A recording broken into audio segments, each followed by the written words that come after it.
mourning Queen Elizabeth. I've been in the background, but she was always there. As Britain's King Charles ascends to the throne, DC dealing with immigration issues. Let's treat the people who are traveling across our country with respect. As migrants get bussed in from the border.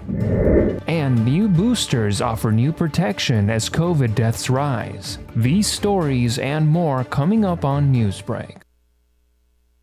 I'm Amanda Gray. Today's Friday, September 9th, 2022. Live from the South Florida Media Network's Biscayne-based studios in North Miami, this is SFMN Newsbreak. King Charles III is Scotland-bound this morning. Photographers snapping a photo of the monarch and the Queen consort on the way to the castle where Queen Elizabeth died. It's day 2 of the United Kingdom's 10 days of mourning for the Queen's death. She died yesterday after more than 70 years on the throne. People around the world are remembering Queen Elizabeth II following her passing at age 96. The Queen was everything I've grown up with. She was iconic. I was born in the year of the coronation, so she's been the only queen I've ever known. Having ruled for 70 years, she was the only British monarch for many, a constant in an ever-changing world. I've been in the background, but she was always there. During her reign, she seemed an inspiration to many, from world leaders. I had the opportunity to meet her before she passed, and she was an incredibly gracious and decent woman. She was one of my favorite people in the world, and I will miss her so. To international superstars. Please join me in a round of applause for 70 years of service. I'm sad. She gave me my knighthood. and was delightful. Queen Elizabeth's influence stretched around the globe, and tributes are pouring in to honor her legacy. God save our Queen. I don't think anyone realises how much she will be missed, because stability, tradition, is something that modern society are getting rid of, and they have no idea how dangerous that is. People, even if they don't agree with the monarchy, they admire her as a human being. It's hard not to. In honor of the late Queen, the chief executive of Britain's Premier League cancelled its weekend soccer matches. In a statement by the Premier League chief executive today, he praised what he calls Her Majesty's long and unwavering service. The World Health Organization revealing shocking statistics on recent COVID-19 deaths as we continue to understand the impact that the pandemic has had on younger generations. The network's Natalia Lorenzo has details on the changes to the vaccine. I really believe this is why God gave us two arms, one for the flu shot and the other one for the COVID shot. Health officials say COVID boosters are likely to become annual starting this fall. They say people can get them the same day as their flu shots. With annual updated COVID-19 shots matched to the currently circulating strains for most of the population. The CDC recommends a new booster that's available starting this week. It's a combination of the old vaccine recipe and new protection against current Omicron versions. People 12 and older can get the Pfizer version. The Moderna one is for people 18 and up. We expect millions of people to get the shot this month as folks get back to school, get back to work, and get back into their regular routines after the summer. But the annual booster plan has some caveats. It could change if a new variant causes a major surge.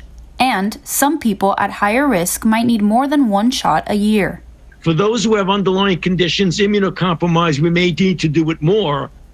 The virus isn't causing as much severe illness these days, but it's still around, and experts say it could be for years. I just tested positive for COVID, and so I'll be taking my meetings from here, from home, virtually for the next few days until I test negative. I'm Natalia Lorenzo, reporting for South Florida Media Network.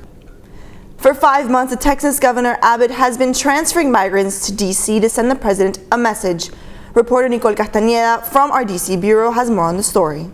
For months now, charter buses full of migrants have been arriving right here at Union Station as early as 6 a.m. to 11 p.m. 6 days a week. 6,100 migrants are now in the nation's capital. Just send people blindly without any screening or consideration of what their actual needs are is just cruel. Josh Goldfein is a lawyer with Homeless Rights Advocacy Division at Legal Aid and has been supporting migrants in New York City. DC Mayor Muriel Bowser says this is a federal issue and she's expecting a federal answer. She has appealed 2 times for assistance from the National Guard, but this request so far have been denied by the Pentagon.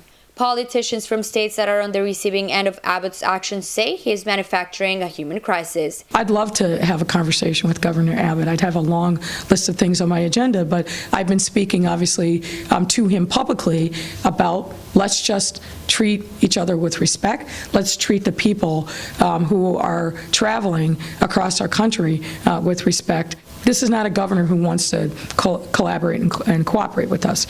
Abbott says this busing mission has provided much-needed relief to the overwhelmed border communities. Many non-profit groups point out that these people need food and shelter, and this costs money they don't have. My colleague Lydia Delgado has more information on who's trying to help them. D.C. Attorney General Carl Racine is awarding a total of $150,000 in migrant humanitarian crisis grants across 6 local non-profit organizations helping bus migrants transported to the district from Texas. Most nonprofits that were doing work having to do with trying to support the migrant community were doing it out of our own pockets or very minimal budgets as it is. For Good Charity says that money from Attorney General Racine's office is critical in providing resources such as legal assistance, housing, food, clothing, and transportation. We received $16,550. We have touched in some way, shape, or form probably between 1,000 and 1,500 migrants. There are certain sizes that we are not getting donated in clothing that we're able to now make some purchases. We see pregnant women, we're able to get basic supplies for them. Since April, nearly 9,400 bus migrants have arrived at the Capitol, finding neither local nor federal government there to greet them. This is where Friends Place on Capitol Hill comes in. When folks are being greeted at Union Station, make sure we have Spanish-speaking volunteers there. That's what their needs are. Like, where are you coming from? Where is your end destination goal? We are receiving $31,920. The first thing I did with the money is order prepaid cell phones. If you're looking for housing, work, needing to connect with family, or make sure you can navigate your way to an ICE appointment, all of those things require technology. The 4 other recipients are Catholic Charities of the Archdiocese of DC, Ayuda, Central American Resources Center, and the Father McKenna Center. Awards must be spent by the end of September when the current fiscal year ends. Racine's office will then evaluate whether to renew the grant program. I'm Lydia Delgado in Washington, D.C. for the South Florida Media Network. This morning, hundreds of runners took to the streets in honor of Eliza Fletcher, the Memphis schoolteacher abducted and killed last week while jogging. The event, organized in social media, has been dubbed Let's Finish Liza's Run. On September 2nd, a man forced Fletcher into an SUV. Her body was found a few days later. The suspect, Cleotha Henderson, appeared in court Thursday and is being held without bond. After 2 Scrub launches, NASA has new dates in mind for the next Artemis launch attempt. The new dates are either September 23rd or September 27th. This comes after NASA postponed 2 launches due to technical difficulties. As of now, NASA is still trying to fix a leaky fuel problem before sending the Artemis 1 mission into orbit. The Marlins are on the road and looking to snap a 9-game losing streak. That's still ahead, and so is this story. She snapped my arm backwards, and I just kicked like heck. The victim of a gator attack here in Florida is now speaking out. Newsbreak will be back in 2 minutes. Type 2 diabetes can have a big impact on your life. But how can it be prevented? Well, the first step is knowing if you have something called prediabetes. Take the 1-minute risk test today at doihaveprediabetes.org. I know kids worry about a lot of things. Getting enough food to eat shouldn't be one of them. Through a nationwide network of food banks, Feeding America serves virtually every community in the United States. See how you can help your community. Visit feedingamerica.org.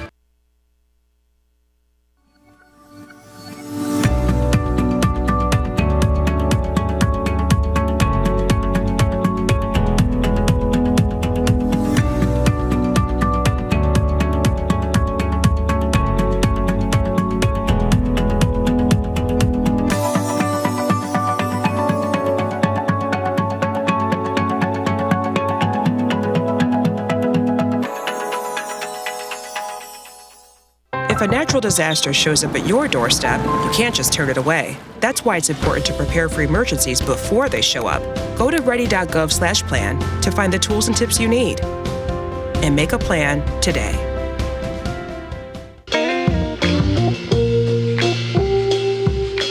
You really have done as much for us as you think we've done for you.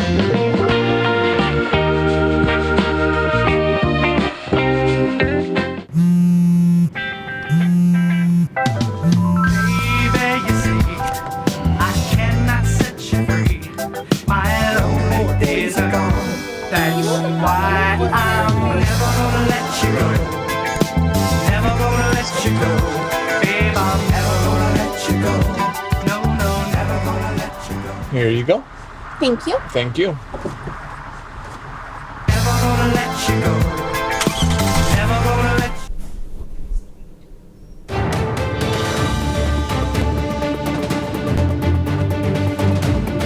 Alligator attack. A victim here in Florida is speaking about it for the first time. A 43-year-old Sarasota man spent 3 days in a Florida swamp after losing his arm to an alligator attack. The attack happened on July 17th around 10 p.m. after the victim, Eric Merida, swam across Lake Manatee a few miles off of Manatee Fish Camp near Sarasota. I got startled and I decided to swim, and she grabbed the outside of my arm like this, and I grabbed her. So I didn't want her rolling over on me because I already knew about that. She snapped my arm backwards, and then she dragged me under 3 times. I've still got my arm on her, she's got her teeth on me, and I just kicked like heck. Eric says he shared his story in hopes that others won't repeat his mistakes. The Miami Marlins celebrating today after ending their 9-game losing streak. It was yesterday in Philadelphia. Before the game began, both teams held a moment of silence in honor of Queen Elizabeth II. Though, throughout the game, the Marlins were trailing, but were able to come back and take the lead during the final inning of the game for the victory. The final score was Miami 6, Philadelphia 5, and the Marlins come back home to play the Mets later today at 6:40. That's all the time we have for Newsbreak. I'm Amanda Gray. I'm Elena Key. Get more news anytime at sfmn.fiu.edu.